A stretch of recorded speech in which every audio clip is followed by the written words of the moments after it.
మీ పేరు madam? Sir మీకు notice ఇస్తున్నాం సార్. మాకు అరెస్ట్ చేస్తున్నాం. నోటీస్ ఇస్తున్నాం. నోటీస్ తీసుకోండి మేడం. నోటీస్ తీసుకోండి మేడం. తీసుకోండి మేడం. మీరు అరెస్ట్ చేస్తున్నామని ఇన్ఫర్మేషన్ ఇస్తున్నాము. మేము ఏం రోడ్డు చేయలేదు సార్. అరెస్ట్ చేస్తున్నాము అంటున్నాము.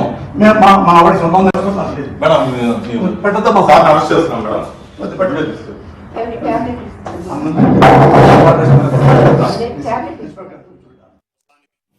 కృష్ణమురళి గారు జనసేన పార్టీ అధినేత మా నాయకుడైనటువంటి పవన్ కళ్యాణ్ గారిని అసభ్యకరంగా మాట్లాడినటువంటి మాటలు జీర్ణించుకోలేక ఎన్నో నిద్రలేని రాత్రులు గడిపాల్సి వచ్చింది. ప్రమాణ స్వీకారం చేసిన రోజు నుంచి అతను ఇంట్లో వాళ్ళను, బిడ్డలను, పెండ్లాన్ని మాట్లాడుతూ ఉంటే మాకు కూడా మాట్లాడే ఇది మాకు కూడా ఉంది. కానీ మా నాయకుడు యొక్క సంస్కారం అడ్డం వచ్చి మేము కృష్ణమురళిని ఏమీ మాట్లాడలేక అతని ఈ ప్రవర్తన చూసి కంప్లైంట్ ఇవ్వాల్సి వచ్చింది. కంప్లైంట్లో అతను మాట్లాడిన మాటలు మాత్రమే కంప్లైంట్లో ఇచ్చాము.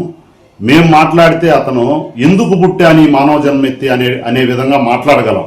కానీ మా నాయకుడు మాకు సంస్కారం, మా పార్టీ యొక్క విధి విధానాలు, మా నాయకుడు యొక్క మంచితనం, మా నాయకుడు యొక్క మమ్మల్ని మా నాయకుడు తీసుకుపోయే దారి, ఆ విధానం, దానివల్ల మేము మాట్లాడలేకుంటే అతను మాట్లాడే అసభ్యకరమైన మాటలకు జీర్ణించుకోలేక మేము ఏమీ మాట్లాడలేని పరిస్థితి. మా నాయకుడికి భయపడి ఎన్నో మాటలు కంప్లైంట్ ఇచ్చాం. లాస్ట్ గవర్నమెంట్లో కూడా మాట్లాడాడు అతను.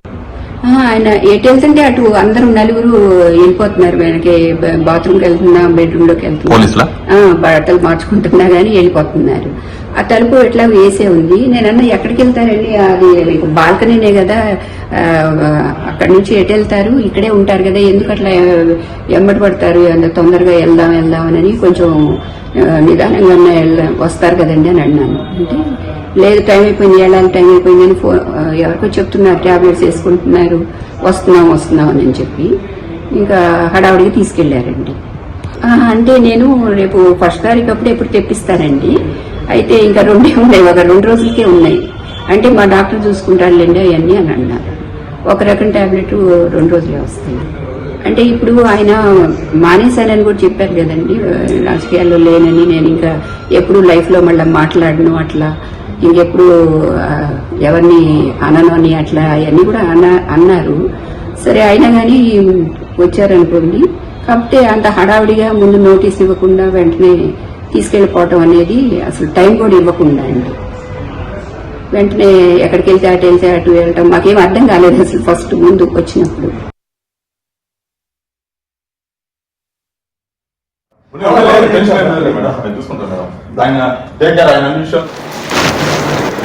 ఆంధ్రప్రదేశ్ రాష్ట్ర ప్రభుత్వం ఇవాళ అందరికీ న్యాయం జరిగే విధంగా పరిపాలన సాగిస్తూ ఉన్నాం.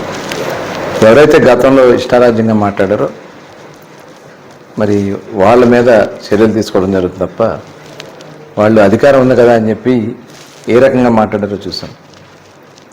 ధర్మాన్ని కాపాడితే ధర్మం మనం కాపాడుతుంది. కానీ ఆ రోజు వాళ్ళు అధర్మంగా లేనిపోయినటువంటి నిందలు మోపి, లేనిపోయినటువంటి కేసులు పెట్టించి, అరెస్టులు చేపించి, వ్యక్తిగతంగా కూడా మనుషుల్ని దూషించి ఇవాళ ఏ రకంగా చంద్రబాబు నాయుడు గారిని, పవన్ కళ్యాణ్ గారిని, లోకేష్ గారిని ఇంత దారుణంగా మాట్లాడినటువంటి సందర్భాన్ని మనం చూసాం. చివరికి అదే కాకుండా ఆనాడు ఇచ్చినటువంటి నంది అవార్డుల మీద కూడా మరి దుర్భాషలు అన్నటువంటి పోసాని మురళీకృష్ణని అరెస్ట్ చేయడం అనేది అది చట్టం ఫలితం చేస్తుంది. చట్ట ప్రకారమే ఇవాళ ఏది జరిగినా చట్ట ప్రకారం ఈ రాష్ట్రంలో జరుగుతుంది.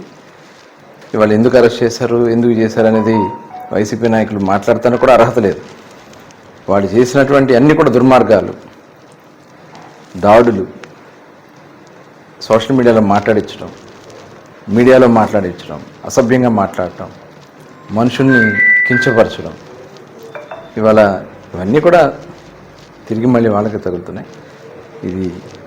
ఇలాంటివి ఎట్టి పరిస్థితుల్లో ప్రోత్సహించకూడదు. అందరూ కూడా మంచిని